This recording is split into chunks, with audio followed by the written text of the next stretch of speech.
Ashaamar kafuuni kabajamtootaa fi jaallatamtoota hordoftoota maatii Muhaa Niwusii akkam jirtan nagaan keenya kan jaalalaa onneerraa madde bakkuma jirtanitti sina qaqqabu jennaa.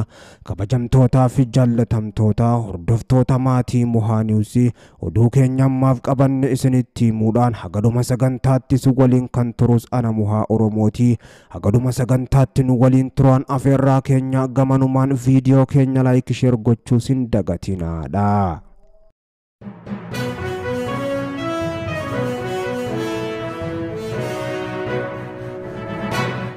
Walwaraansi naannoo Oromiyaa fi Amaara keessatti adeemsifamaa jiru waraana waliinii biroo hordofsiisuu danda'a jedhamee waraana waliinii dhiiga lammiilee qulqullootaa dhangalaasaa turee fi jiru keessummeessaa kan jirtu Itoophiyaa waraana waliinii hammaataan kan kaaba Itoophiyaatti mul'ate naannoo Oromiyaa fi Amaara keessatti ammoo irra deebi'amuu danda'a jedhu barruuleen garaagaraa bahaa jiran akka mul'isanitti waggootaaf waraana waliinii keessa kan jirtu Itoophiyaan waraana waliinii hamatti ce'uu dandeessi jedhamee kan sodaatamaa jiru hoggaa ta'u walitti bu'insi eenyummaa irratti ammoo xiyyeeffate kutaalee biyyattii garaagaraa keessattis adeemsifamaa jira.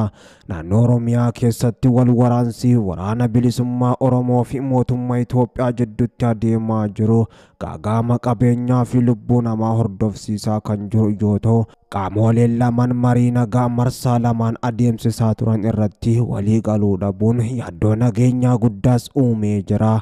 Uummanni Oromoo biyya keessaa fi biyya alaa waraanni Oromiyaa keessatti adeemsifamaa jiru dhaabbatee karaa nagaatiin furmaata siyaasaa barbaaduun barbaachisaadha jechuudhaan waamicha waraana dhaabuu taasisaa jiru. Qaamoleen lamaan ummataaf jedhanii dhukaasa dhaabuudhaan marii dantaa ummataa jiddu galeeffatee adeemsisus akka qaban ummataan gaafatamaa jiru.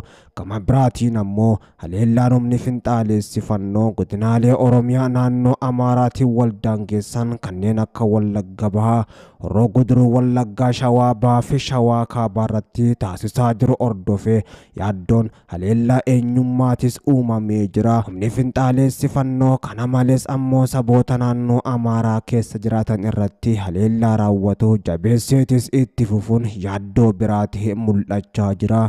Saboonni naannoo Amaaraa keessa jiraatan kanneen akka Oromoo, Walloo, Agawaa, Qimaantii fi ammoo kanneen biroo haleellaa humni finxaaleessi kun raawwatuun ajjecha jumlaatiif saaxilamaa jiru. Tibbana haleellaan humna Oromoota Walloo irratti ammoo humna finxaaleessa fannoo kanaanis banamee jira.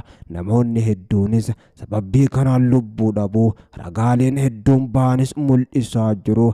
Mootummaan federaalaa fi naannoo Amaaraa haleellaa gareen kun ammoo uummata nagaa irratti raawwataa jiru callisaa ilaalaa jiru jedhamuudhaan ammoo komiin jajjabdoonis irratti ka'aa jira.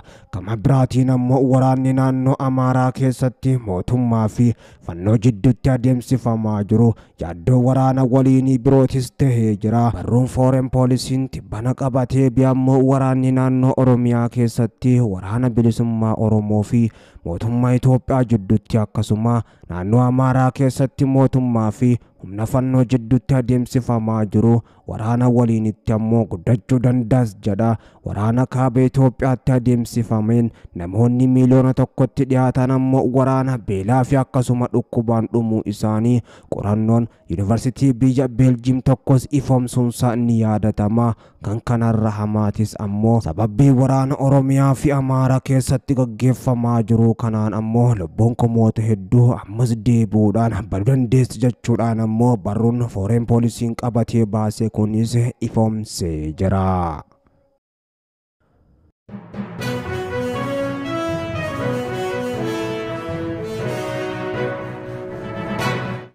Waraana bilisummaa Oromoo WBO irratti tarkaanfii cimaa fudhachaa jirru cinatti rakkoon jiru nagaan akka furamuuf gumaachaa jirra kan jedhan Fiild Maarshaal Birhaanuu Juulaa Galalchaa rayyaan ittisa biyyaa erga waraanni Tigraay walii galteedhaan xumuramee booda keessattuu baatiilee jaan darbaniif waraana bilisummaa Oromoo WBO irratti tarkaanfii cimaa fudhachaa jiraachuu ajajaa walii galaa rayyaa ittisa biyyaa Fiild Maarshaal Birhaanuu Juulaa Galalchaa kan dubbatan.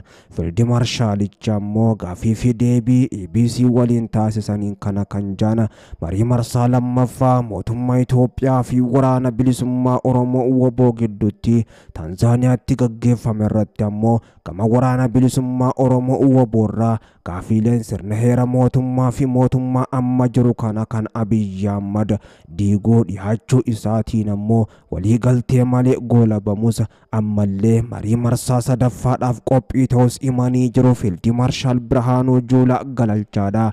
Baatiilee jaan kana keessatti WBO'n sadarkaa gaarii irra hin jiru kan jaan ammoo kan nama dhibu Fiildi Maarshaalichi haa ta'u malee ammallee deebine WBO wajjin mari'achuudhaaf qophis jedhanii jiru. Afaan tokkoon humna dadhabaatee fi haala gaarii irra hin jirre wajjin ammoo akkamitti mari'atan injifannoon kan isaanii ergatee humna injifatame waliin mari'achuunis hin barbaachisu. Dubbiin Fiildi Maarshaalichaa kun ammoo soba dhugaarraa fagaate ta'uudhaan kan mul'ate tarkaanfii cimaa fudhachaa jirru cinatti ammoo rakkoon jiru nagaanis furamuudhaaf qooda mataa keenya taphachaa jirraanis dubbii isaan dubbatanidha.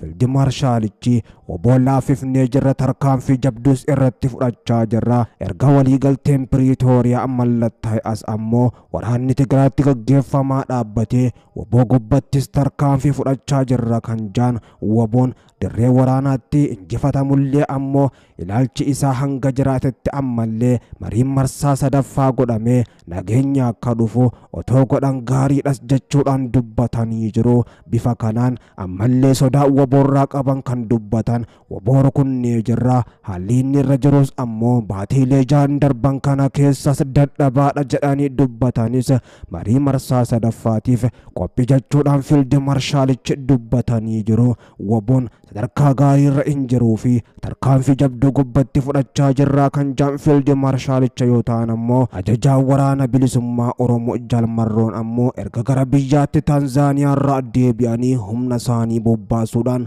Fiildi Maarshaalicha deemsaa fi ta'as kutaa jiraachuun himamaa jira. Humni WBO guddaan giddu galeessa dabalatee lixaa fi bakkoota hedduutti waraana raayyaa ittisa biyyattii humna lafoo barbadeessuudhaan mootummaas ammoo naasisee jiraachuun kan himame Fiildi Maarshaal Birhaanuu Juulaadha. WBO'n sodaannu WBO'n ammoo sadarkaa gaariirras hin jiru ta'ullee ammallee marii marsaa sadaffaa waliin mari'achuudhaaf nuti qophiidhas jechaa jiran. WBO'n kana gubbatti waan jedhe qabaachuu baatus humnoota mootummaa Oromiyaa keessatti garafaa akka jiruu fi akka baala mukaatti harcaasuudhaan injifannoo gurguddoo gonfachuun fuulduratti adeemaa jiraachuu kan beeksise. Humnoota isaa haaraas ammoo leenjii loltummaa fi siyaasa laachaa fi ture lixa Oromiyaa dabalatee haga jiddu galeessaatti dirqama itti aanuuf bobbaasuudhaan ammoo mogolee ciraa jiraachuu kan beeksises ammoo humna ribii Fiildi Maarshaalichi. Dubbiin isaan dubbatan kun dubbii muddamaatis jedhamaa jira.